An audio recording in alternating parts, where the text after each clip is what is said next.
Sebetulnya bikin ibu kota baru itu bukan hal yang aneh. Banyak negara di dunia yang bikin ibu kota yang baru. Ada yang berhasil, banyak kan gagal. Saya mulai dulu dari yang gagal. Biasanya karena lokasi ibu kota barunya terlalu jauh dari ibu kota yang lama. Sehingga fungsinya dan efektivitasnya sangat rendah, hanya jadi monumen kota baru, bangunan baru. Contoh yang klasik adalah Brasilia. Brasilia bikin ibu kota baru, ibu kota lamanya namanya Rio de Janeiro, bikin ibu kota baru namanya Brazilian City. Itu kalau mau ke sana mesti naik pesawat 3-4 jam. Bangunannya jadi, gedungnya jadi, fungsinya sebagai pusat pemerintahan nyaris tidak fungsional karena para pejabat tetap mau ketemu di Rio. Kalangan bisnis mau ketemu pejabat tetap di Rio. Rakyat yang mau ngadu sama siapa tetap di Rio, di ibu kota lama. Jadi akhirnya ibu kota baru, Brazilian City, hanya jadi tempat retreat, tempat para pejabat seminar dan liburan, tempat pejabat menghabiskan itu surat perintah perjalanan lah, SPJ kalau pejabat di Indonesia. Ya, jadi fungsinya itu tidak efektif, hanya jadi monumen dan tempat buat liburan pejabat ngabisin duit lah kasarnya gitu. Nah, hal yang sama terjadi dengan India. India ibu kotanya dulu namanya Old Delhi atau Delhi tua yang semrawut, kotor, jorok, organik kotanya. Puluhan tahun yang lalu, pemerintah India memutuskan untuk bangun ibu kota baru di Punjab, di dataran tinggi, udaranya lebih bagus, lebih hijau, lebih luas. Dibangun, tapi ternyata tidak berfungsi. Karena sama juga para pejabat tetap mau ketemu di New Delhi, karena keluarganya kan di Old Delhi. Bisnis ketemu pejabat juga di Old Delhi, Delhi lama. Akhirnya eksperimen di Punjab ini, di Chandigarh namanya ibu kotanya, gagal. Akhirnya pemerintah India bikin lagi ibu kota baru yang kedua, namanya New Delhi atau Delhi yang baru. Yang jaraknya dari Old Delhi itu cuma setengah jam, 45 menit. Ditata yang betul dan betul-betul sukses. Sampai hari ini jadi pusat pemerintahan India karena nggak jauh dari ibu kota yang lama. Nah, demikian juga dengan Malaysia. Malaysia itu ibu kotanya Kuala Lumpur. Perdana Menteri Mahathir ingin bikin ibu kota baru, dibuatlah namanya Putrajaya yang jaraknya cuma 30 menit dari Kuala Lumpur. Berhasil dan sukses berfungsi sebagai ibu kota pemerintahan. Kenapa para pegawai negeri Malaysia tetap tinggal di Kuala Lumpur, ke kantor aja naik mobil ke Putrajaya setengah jam, 45 menit. Anaknya, keluarganya tetap di Kuala Lumpur dan seterusnya dan seterusnya. Jadi rumusnya sangat sederhana. Kalau mau bikin ibu kota baru, maksimum 2 jam naik mobil dari ibu kota lama. Baru dia sukses dan fungsional. Tapi kalau jauh 3-4 jam terbang, kebanyakan itu gagal dari banyak contoh kegagalan yang lainnya. Ya, sama juga di Myanmar dibikin ibu kota baru oleh para jenderal, gagal, ya kan?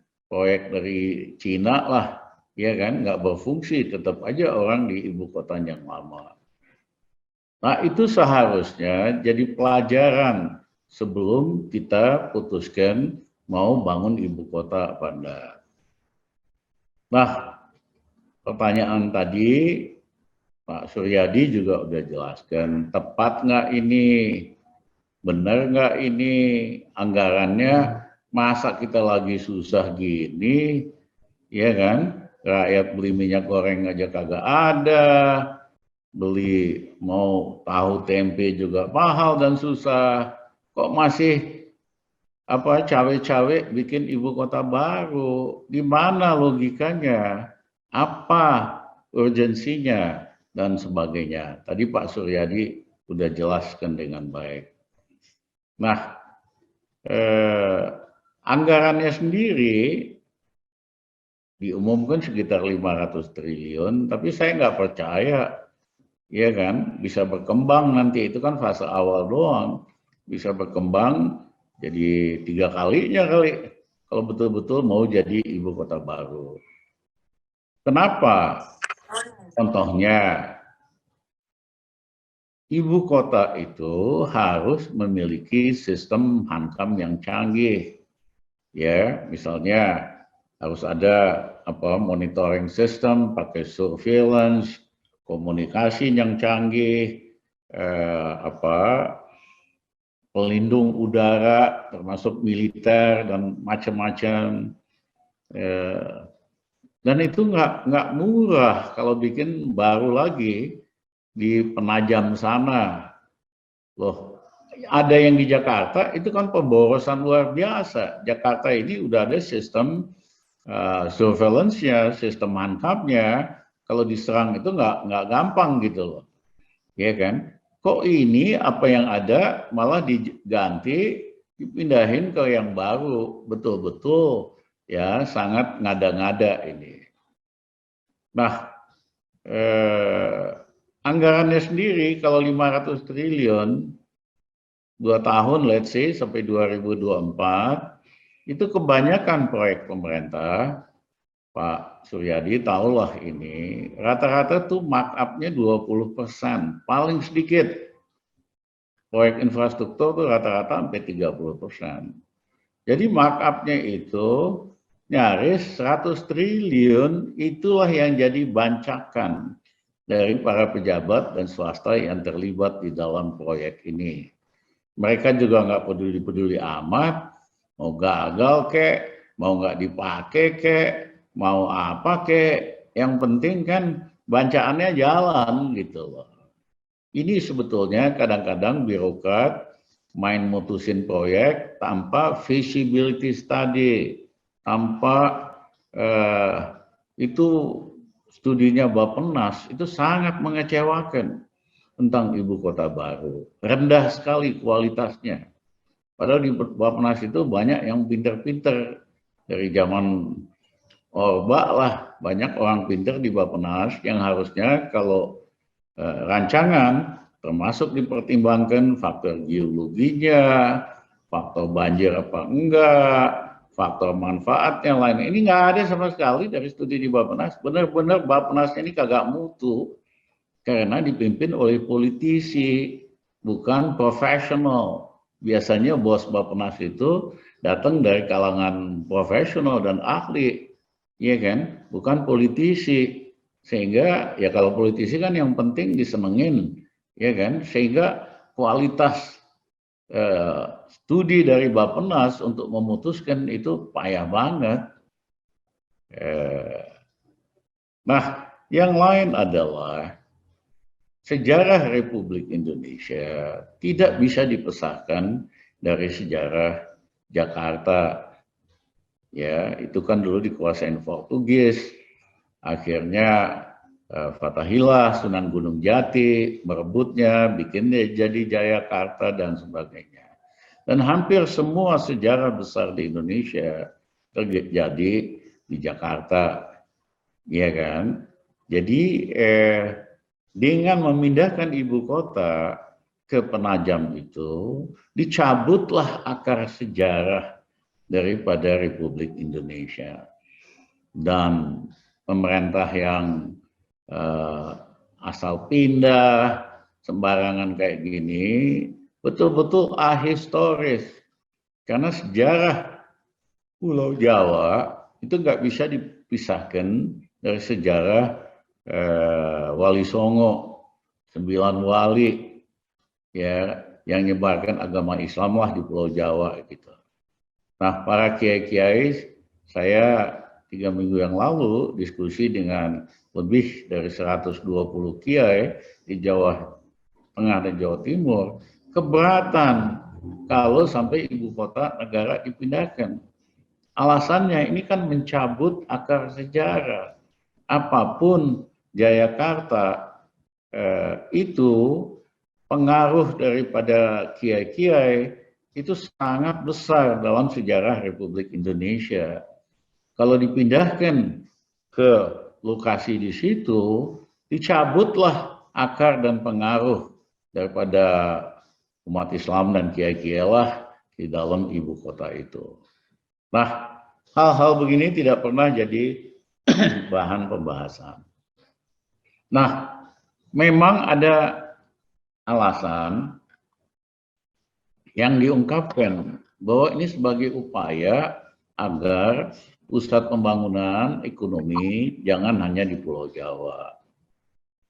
Kelihatannya canggih alasan itu, tapi alasan itu abal-abal karena meningkatkan ekonomi di daerah bukan dengan bikin istana. Recording stopped. Ya, apalagi Recording in progress. kalau yang paling miskin kan bukannya Kalimantan Timur, Papua ke, NTT ke, Maluku ke, kenapa nggak dipilih di situ? Kenapa dipilih Kaltim gitu? Nah, jadi ada nggak caranya membangkitkan ekonomi di daerah supaya tidak terpusat di Jakarta? Ada, tapi bukan dengan bangun istana. Caranya kami lakukan pada saat kami jadi Menko tahun 2000-2001 dari pemerintahan Gus Dur. Saya Menko Ekonomi, ya kan? Pak Habibie waktu itu membuat undang-undang desentralisasi agar supaya pembangunan itu nyebar ke daerah, tidak semua terpusat di Jakarta. Tapi Pak Habibie nggak sempat merumuskan undang-undang pelaksanaannya. Kamilah sebagai Menko setelah Pak Habibie yang merumuskan langkah-langkah konkret supaya desentralisasi itu jalan. Satu, kami realokasi pegawai negeri pusat ratusan ribu orang jadi PNS untuk daerah. Karena daerah itu kurang orang, kurang SDM. Jadi kita realokasi pejabat yang statusnya pejabat pusat jadi pejabat daerah supaya SDM di daerah itu jauh lebih baik. Nah, yang kedua, kami rumuskan undang-undang tentang dana alokasi umum, yaitu bagaimana membagi subsidi dari pemerintah pusat ke pemerintah daerah. Bagaimana caranya menentukan besarannya? Apa rumusnya? Sederhananya, kalau misalnya penduduknya lebih banyak, ya dapat alokasi subsidi lebih besar. Kalau wilayah luasnya lebih besar, dapat subsidi yang besar. Agar supaya soal pembagian subsidi ini tidak permainan politik, tapi ada rumusnya yang rasional. Nah, yang kedua adalah kami rumuskan undang-undang tentang alokasi khusus, yaitu daerah-daerah yang memiliki sumber daya minyak bumi dan gas itu dapat persentase dari ekspor minyak bumi dan gas. Itulah kenapa Provinsi Riau maju, karena dia dapat dana khusus dari dana alokasi khusus. Ini dia penghasil minyak bumi dan gas. Itulah kenapa Kalimantan Timur, Balikpapan, Samarinda maju lebih cepat karena mereka dapat alokasi dana ini. Nah, memang karena pemerintahan Gus Dur kan cuma kurang dari 2 tahun. Kami yang penting goal dulu deh di dana alokasi umum dan khusus undang-undang ini. Dengan harapan mudah-mudahan pemerintah setelah kami memperbaiki, ya, tambahkan bukan hanya undang-undang, bukan hanya minyak bumi dan gas, tapi mohon maaf, ya kan, setelah itu nggak ada perbaikan yang berarti di dalam soal alokasi dana dari pemerintah pusat ke daerah. Ya, jadi caranya kalau kita ingin bikin maju daerah, kita tambahkan di undang-undang alokasi khusus, misalnya daerah penghasil ikan dapat persentase dari ekspor ikan. Kebayang nggak kalau itu terjadi? Maka daerah seperti Maluku, ya kan, Aceh dan lain-lain bisa dapat pendapatan ekstra dari ekspor ikan. Misalnya kalau kita tambahkan mineral, maka semua provinsi dan kabupaten penghasil mineral, apakah itu batu bara, apakah itu emas, atau tembaga, nikel, dan lain-lain, akan dapat persentase dari ekspor mineral. Otomatis kabupaten dan provinsi yang dapat akan cepat majunya, sehingga tidak semua terpusat di Jakarta. Iya kan? Nah, tapi seperti kami katakan tadi, sejak kami bikin itu undang-undang tahun 2000-an, tidak ada perbaikan yang signifikan sama sekali. Oleh karena itu, nanti insya Allah Rizal Ramli akan jadi Presiden Republik Indonesia berikutnya. Ya, kita akan ubah dengan cepat, ya, agar supaya lebih banyak alokasi dari sumber daya alam, persentasenya bisa sampai ke daerah-daerah, sehingga daerah-daerah bisa lebih makmur karena punya sumber dana tambahan dalam bentuk alokasi khusus itu. Banyak hal di Indonesia nggak ribet-ribet amat, tapi karena kelas pemimpin kita kebanyakan itu KW2, KW3, ya, karena demokrasi kriminal, akhirnya nggak pernah bisa merumuskan hal-hal yang strategik. Ya, saya berikan contoh misalnya minyak goreng aja nyelesain nggak bisa. Ya, padahal Indonesia melimpah sawit. Istilahnya management of abundance, manajemen dari barang yang melimpah aja kagak becus, apalagi management of scarcity, apalagi manajemen dari barang yang langka. Ya, saya kasih contoh soal sawit, soal minyak goreng. Recording in progress. Waktu tahun 2000 sama kejadiannya, harga CPO sawit di luar negeri naik lebih 100%. Para pengusaha, raja-raja sawit, dia ambil jatah dalam negeri, dia jual karena lebih menguntungkan di luar. Anak buah kami, Menteri Perdagangan dan Industri, namanya Jenderal Luhut Panjaitan. Saya bilang, Bang, ini daftar raja sawit swasta, ini daftar sawit BUMN. Panggil mereka, undang makan siang, sampaikan pesan saya cuma 3. 1, ya kan, kalian jangan greedy, jangan terlalu rakus. Kalian kan udah untung di pasar internasional, harganya naik 100%. Masa kalian tega ngambil jatah pasokan dalam negeri buat ekspor lagi? Jangan terlalu rakus. Dan yang kedua, jangan lupa kacang sama kulitnya. Waktu kalian bikin perkebunan sawit dan sebagainya, itu kalian dapat kredit bunga murah dari Bank Indonesia yang bunganya hanya 3%. Padahal kredit untuk usaha kecil aja bunganya pada waktu itu 12%. Jadi jangan lupa, tanpa bantuan pemerintah, kalian tuh nggak jadi apa-apa. Belum lagi tanah negara yang dikasih, ya kan? Subsidi bunga. Dan yang ketiga, kalau misalnya dalam 1 bulan harga minyak goreng nggak turun, saya akan periksa semua pajaknya dan saya nggak ada ampun. Luhut Panjaitan mengatakan, siap Jal, aku ini paling seneng injak kaki orang. Itu kan gayanya gitu.